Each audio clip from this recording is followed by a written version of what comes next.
এখানে আসার পর থেকে এত বিচে নামছি যে জ্বর সর্দি না হয়ে। তবে লক্ষণপুর বিচে যে আমাদের জন্য কি অভাবনীয় একটা জিনিস ওয়েট করছিল তা তো কেবল বিচে গিয়েই বুঝতে পারলাম আমরা, যেটা দেখলে তোমরা চমকে যাবে। কিন্তু তোমরা কি জানো যে আন্দামানেও একটা হাওড়া ব্রিজ আছে?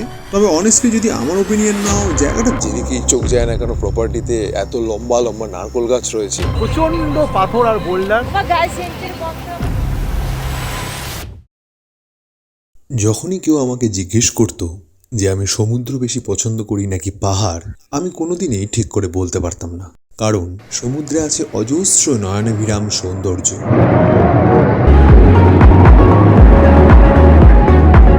কিন্তু পাহাড়ের আছে গভীর নির্জনতা।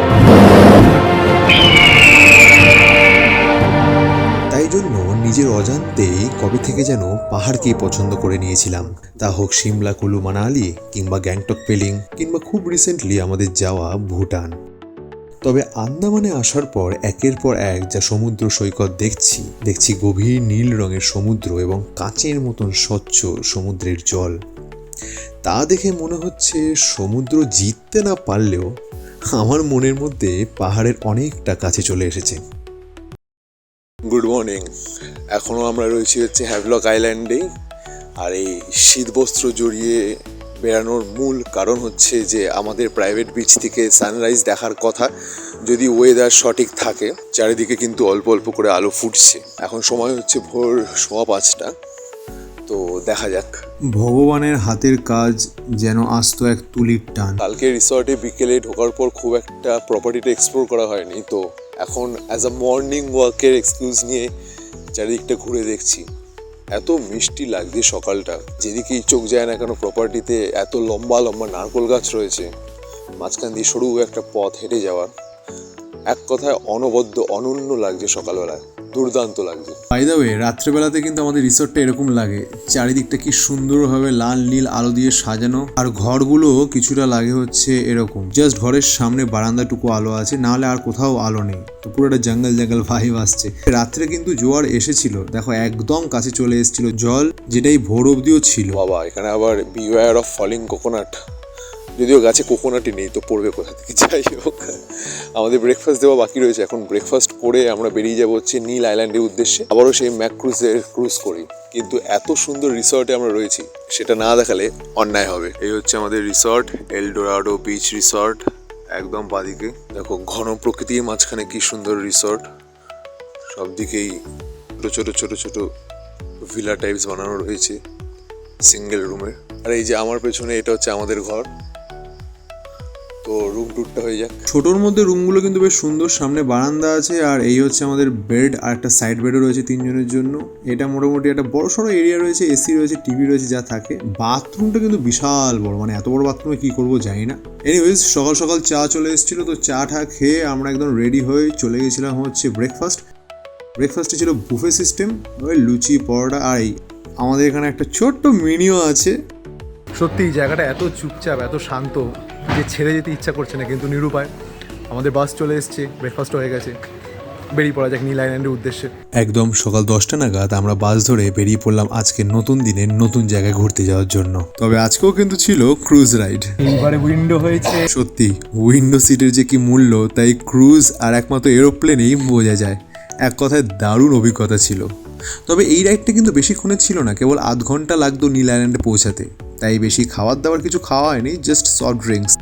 এর মধ্যে কখন যে আধ ঘন্টা কেটে গেল বুঝতেই পারলাম না, আর আমরা এসে দাঁড়ালাম নীল আইল্যান্ডে। এখানে আসার পর থেকে এত বিচে নামছি যে জ্বর সর্দি না হয়ে যায়। বাট দেন আগে আন্দামানে প্রচুর বিচ আছে, নামতে তো হবেই। এখন আমরা রয়েছি ভরতপুর বিচে, আর এখন আমরা যাবো হচ্ছে স্নান করতে। দেখ সমুদ্র তো দে ঝাঁপ। আমার কিন্তু পাহাড় আর সমুদ্রের মধ্যে পাহাড়ই ভালো লাগে, কিন্তু জল নামক জিনিসটা ঘাটতে আমার দারুণ লাগে।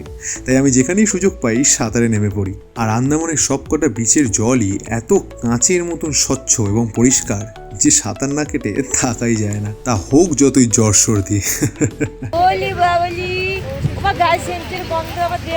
কেটেছি তবে রাধানগরের মতন ভালো না, প্রচণ্ড পাথর আর বোল্ডার জলের মধ্যে, আর ওখানে ক্রিস্টাল ক্লিয়ার জলও নয়। এবার আমরা যাচ্ছি লাঞ্চ করতে, তারপর ওখান থেকে যাবো হচ্ছে লক্ষণপুর বিচে। রাস্তার ধারেই ট্রপিক্যাল ট্রিট নামক এক রেস্টুরেন্টে আমাদের খাওয়া দাওয়ার ঠিক করাই ছিল। তো ওখানে খেয়ে দিয়ে আমরা বেরিয়ে পড়লাম লক্ষণপুর বিচের উদ্দেশ্যে। এখানকার জলও কিন্তু একদম কাঁচের মতন স্বচ্ছ এবং পরিষ্কার। আর এই বিচটাতে অত লোকও ছিল না আমরা যখন বেলা 3টায় পৌঁছাই। তবে লক্ষণপুর বিচে যে আমাদের জন্য কি অভাবনীয় একটা জিনিস ওয়েট করছিল তা তো কেবল বিচে গিয়েই বুঝতে পারলাম আমরা। এবং তার প্রথম দর্শন পেয়েছিল হচ্ছে মা।